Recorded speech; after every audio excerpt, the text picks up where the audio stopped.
Ellison family owned Paramount, the Ellisons, the slavishly pro-Israel Jewish supremacists who openly brag about how they use their overwhelming power and influence to serve the Jewish ethno-nationalist state, has gone after Mark Ruffalo, who's long been an ally of the Palestinian people. Mark Ruffalo, the Hulk. There's been an industry rumor for a while that Mark Ruffalo has been subjected to a kind of Hollywood blacklist for not being sufficiently pro-Israel, which has essentially been proven to be true here. Hold on. Paramount has come out swinging against a Friday screed from Mark Ruffalo. Screed? In which the award-winning actor accuses moguls David and Larry Ellison of, quote, powering some of the most destructive and inhuman forces in the world. So it's worth remembering, and let's not split hairs about this, Mark Ruffalo is objectively correct on this. Mark Ruffalo's assertion that the Ellisons are loyal stewards of the ethno-nationalist Zionist state of Israel, that they use their wealth to empower Israel, this is a fact. The Ellisons have said so themselves. It's not even remotely arguable. You might as well argue against the idea that the sun rises in the east. It's not really possible to contest this claim. Of course, he's been called anti-Semitic for it. A spokesperson for the David Ellison-run enterprise said the company is, quote, troubled when anti-Semitic tropes are invoked in purported service of a business dispute.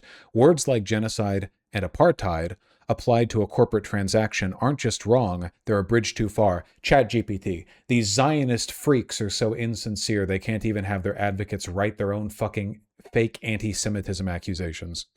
And they cheapen the very real suffering these words are meant to describe. This doesn't deserve a response in kind, and to be clear, we don't tolerate prejudice of any kind against anyone. Ruffalo took to Instagram with a years-old clip of Paramount board member Safra Catz discussing, quote, really profoundly scary technologies that Oracle used to assist the Israeli military following the October 7th terror attacks.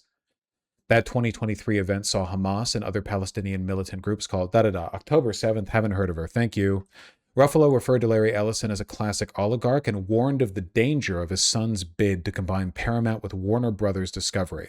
So basically, Ruffalo pointed out that Paramount is run by deranged lunatic Nazis. And again, I remind you that especially with regard to the Ellisons, these people are ideologically indistinguishable from Nazis. You just flip, Aryan for Jewish. That's it. Ideologically, they are the same. And the Ellisons are an incredibly powerful family of oligarchs that have colluded both with Republican and Democrat administrations to consolidate power here in the States. The Ellisons are, after all, the ones to whom the U.S. portion of TikTok got sold, and that was a bipartisan sale, by the way, after which numerous instances of algorithmic gaming and censorship were employed to keep people from talking about Israel, Gaza, etc. This is all really, really, really cynical, really, really, really fucking deranged, and Mark Ruffalo posted. He only posted, 2 hours ago, and this is already at 250,000 likes, so I think this one's probably going to be a hashtag banger. The accusation that I am anti-Semitic is appalling and fundamentally dishonest, criticizing the actions of the Israeli Prime Minister, a military tech contract, or the executives who supply it is not the same as criticizing Jewish people.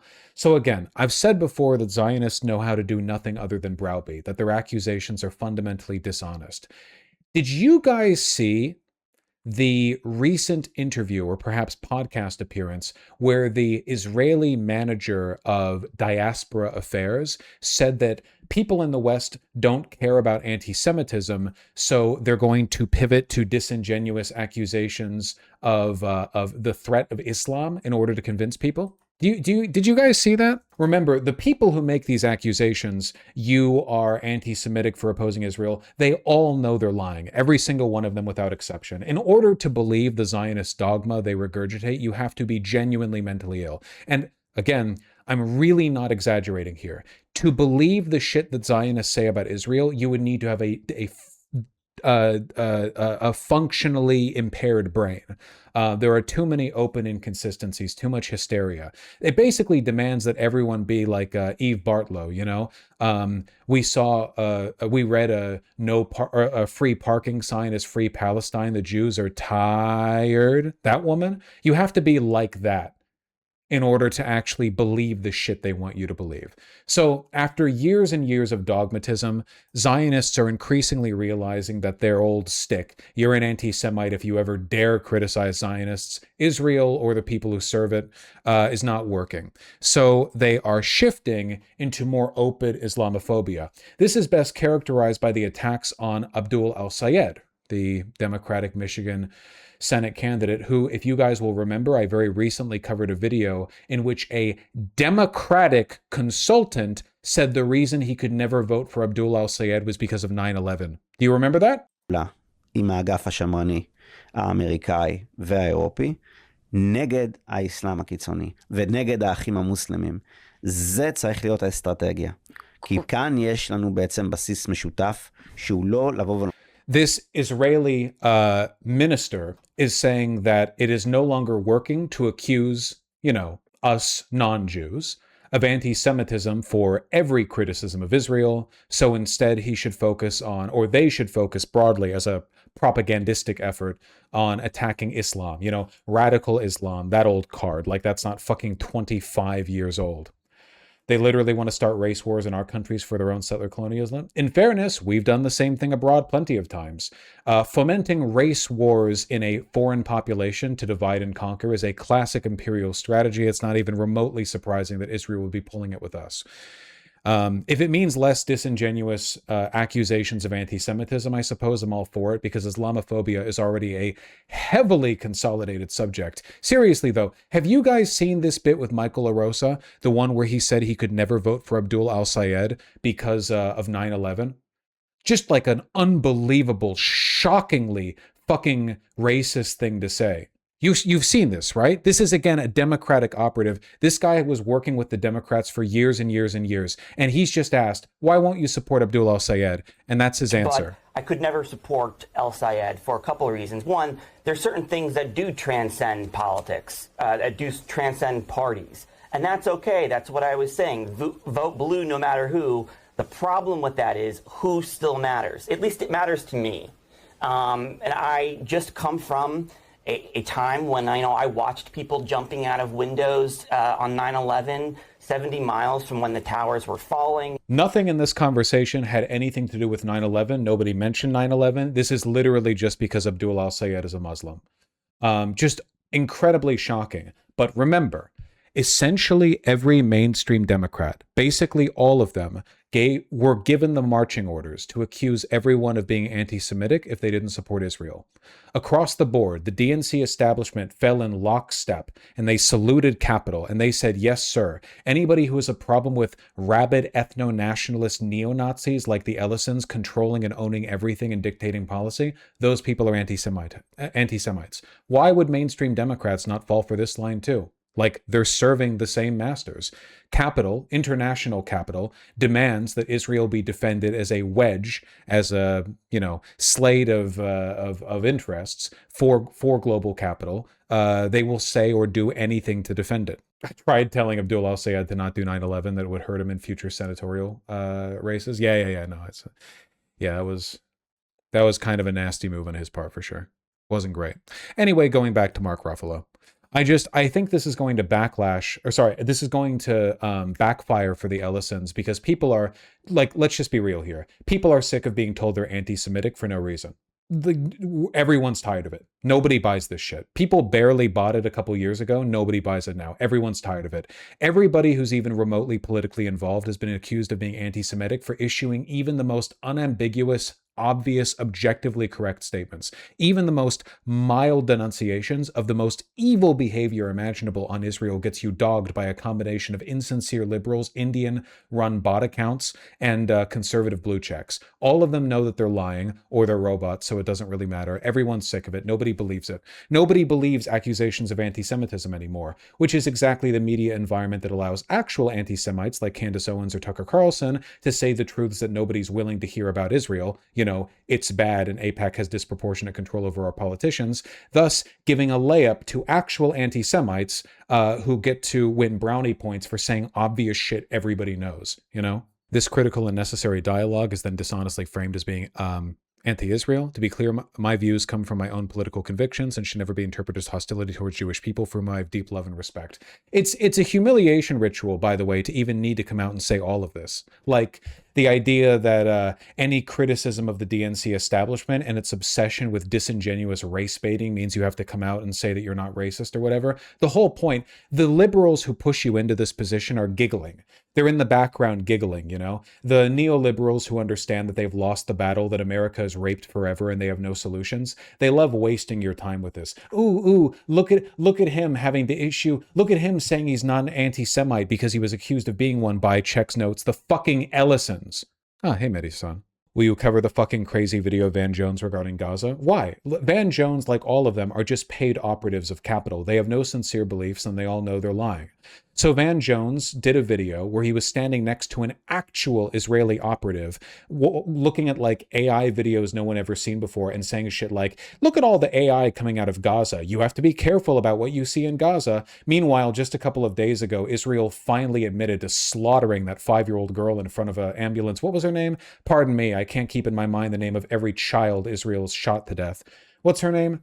The one where the IDF said they weren't even in the area, and then slowly over time they've admitted that every single statement they've made in the subject was a lie. And yes, it was just IDF soldiers deliberately gunning down and firing hundreds of bullets into the motionless body of a 5-year-old.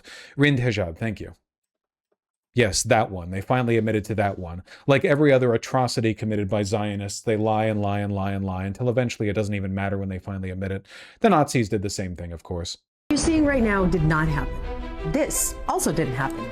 I'm here with Van Jones. We now have this world where when you see something on social media, you have to ask yourself the question, is this real? The people who want to divide, who want to distract, who want to turn people against each other have super weapons to do so now. Right. Because, all of that Hollywood shit, the stuff that, all the fake suffering in Gaza. The woman he's standing next to here is an actual Israeli asset, by the way. Noa Tishby. She's a actual paid advocate for Israel. She served in the IDF. She has dedicated her life to representing the interests of Israel. Though for some reason, she actually is registered as a foreign agent under the Foreign Agents Registration Act, under FARA. That's nice. She's literally like an appointed minister of Israel, appointed by then Prime Minister Yair Lapid as special envoy for combating anti-Semitism and the delegitimization of Israel. That's a real special envoy position they gave this woman. Special envoy for combating anti-Semitism and the delegitimization of Israel. The first person to serve in the newly created position. Of course, they're still losing. In an October 2025 interview with the National Post, Tishby stated that Israel had lost its public relations war. On November 29, 2025, she was assaulted during a pro-Palestinian demonstration in Paris. The footage she shared over a social media outlet showed a protester grabbing a phone belonging to a person with her and throwing it to the ground. Oh, what a baby. At Nuremberg, the Nazis suffered, at least some of them, a hell of a lot worse than that. Tishby founded the nonprofit media org 18 in 2024, of which she is the CEO, describing its mission as being to empower Jews and allies to be proud advocates of Israel, the Jewish community, and Western values. I'm telling you, man, the Nazis put up a good effort, but they never, ever managed to infiltrate America as much in the 1930s as Zionists have America now. It's ridiculous. The America First movement back in the 1930s, the isolationists, the, racial segregationists, all those people, their influence in America pales in comparison to just how much the Zionist lobby has been allowed to get its claws in American politics. Because, of course, the Zionist lobby's ultimate aim is infinite money and power to capital. So why would there be any real disagreement? The real reason Nazism didn't take hold as thoroughly in America back in the 1930s was because ultimately there wasn't much money in allowing Nazis to burn all of Europe to the ground. There seems to be considerable money, at least for certain people, in burning the Middle East to the ground. At least for now. It's all always capital. The Nazis were close, actually. A lot of prominent U.S. families were openly Nazis. That's cool. Basically, every single American politician thinks that it should be illegal for the government to boycott Israel. There were a couple of powerful Nazis in America in the 30s. That's interesting. Hey, did you know that both major parties in America are openly deferential to Israel's interests? And that there was a bipartisan effort to censure Rashida Tlaib for saying from the river to the sea? Sorry, but capital is just more global now than it used to be. Maybe if back in the 1930s, industrial German capital was as heavily connected to American capital as today Israeli capital and US capital are connected, it would have been a different story. But at the end of the day, it's all just ways for toadies in power to, hold their positions in spite of increasing worker influence. I mean, remember, the only reason the Nazis took power in Germany was because German capitalists wanted to borrow some of their rabid social zealotry to defend the interests of the businesses they were concerned about. They were worried that social democrats, union organizers, anarchists, and communists in Germany in the 1920s and 30s would gain too much power and challenge the industrial interests of German capital. So the German conservatives appointed Hitler as chancellor in an effort to unify the broadly populist, xenophobic, anti-Semitic sentiment of the Nazis with the, corporatist interests of the German conservatives, and then the Nazis ended up taking over. Everything is always capital. It always comes back to that. There are basically no exceptions. In fact, there are no exceptions. Absolutely everything, from the turn of the planet to the rotation of the Earth around the sun, everything is about capital. Never ever be fooled into any fucking, arguments by adjacency. Nobody cares about race, gender, sexuality, anything and everything. It ultimately is subservient to that. Even the most basic civil rights questions that we've asked and answered, fought for time and time again, over and over again, racial segregation, Jim Crow slavery, all of it ultimately was inauthentically defended by capitalists to protect their interests. The only reason we today have scientific racism is because people who profited from the transatlantic slave trade wanted to normalize a post-Enlightenment justification for the dehumanization of African blacks brought over across the Atlantic. Everything comes from it. Everything.